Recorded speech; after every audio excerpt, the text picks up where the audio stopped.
Hi, my name is Randy Shear, and I'm a technical curriculum developer here at Jitterbit. And I'm glad you could join me as we walk through the setup process for the Microsoft Dynamics 365 BigCommerce Order to Fulfillment process template. First, I want to explain what a process template is. The Cloud Studio process templates are groups of pre-built integration use cases that accelerate the execution of a specific business process using numerous objects across multiple applications or systems. Process templates are designed to reduce the time to deployment by 50 to 80%. It can be self-implemented, delivered by Jitterbit Professional Services, or delivered by an implementation partner. For access to a template, contact your Customer Success Manager. The Microsoft Dynamics 365 BigCommerce Order to Fulfillment process template connects data and processes between applications right out of the box, significantly reducing integration efforts.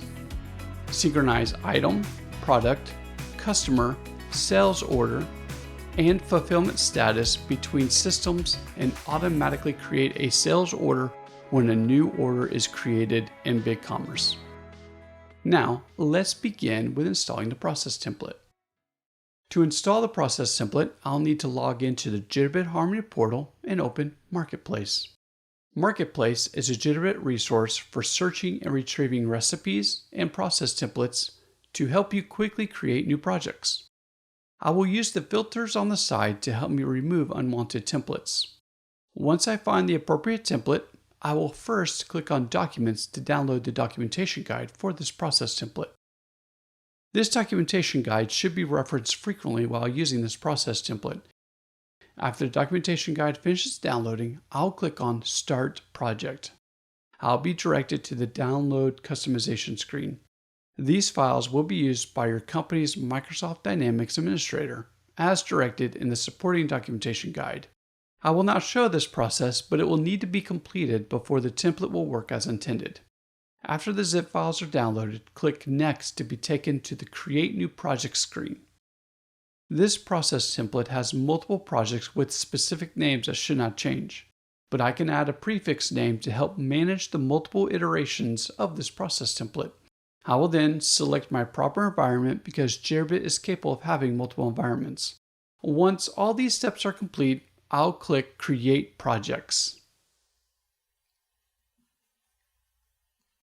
After the projects are created, I can either go back to Marketplace or I can go to Cloud Studio. So I will continue to Cloud Studio where I'll find my newly created projects. It is important that I run each project in the proper order as listed in the documentation guide. After importing the projects, I'll open the first project listed in the documentation guide. Each project has its own independent set of project variables. To set the values of these variables, I will click on the project variable list by clicking the Actions menu icon, which are the three dots at the top of the project pane. I will then select Project Variables from the drop-down menu. Then set or modify the values as appropriate. When I'm done entering all the appropriate values, I will click the X at the top, which will take me back to the project. There is a list of project variables that need to be changed in the supporting documentation guide. I will apply the appropriate variables settings for my connectors, and I'll be ready to test each endpoint connector. With the appropriate variable settings applied, I click the X at the top, which took me back to the project. Prior to running any of the project's operations, I need to open each of the connectors, both BigCommerce and Microsoft Dynamics 365. And test the connections to confirm that the supplied credentials work with each endpoint. First, I will click BigCommerce to see if the connection is successful.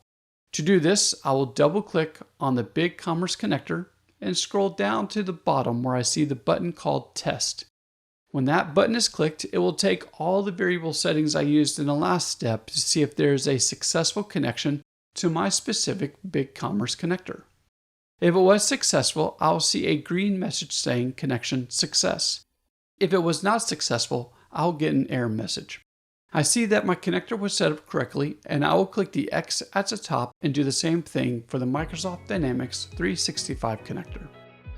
Now it's time to start triggering the proper workflows in the proper order.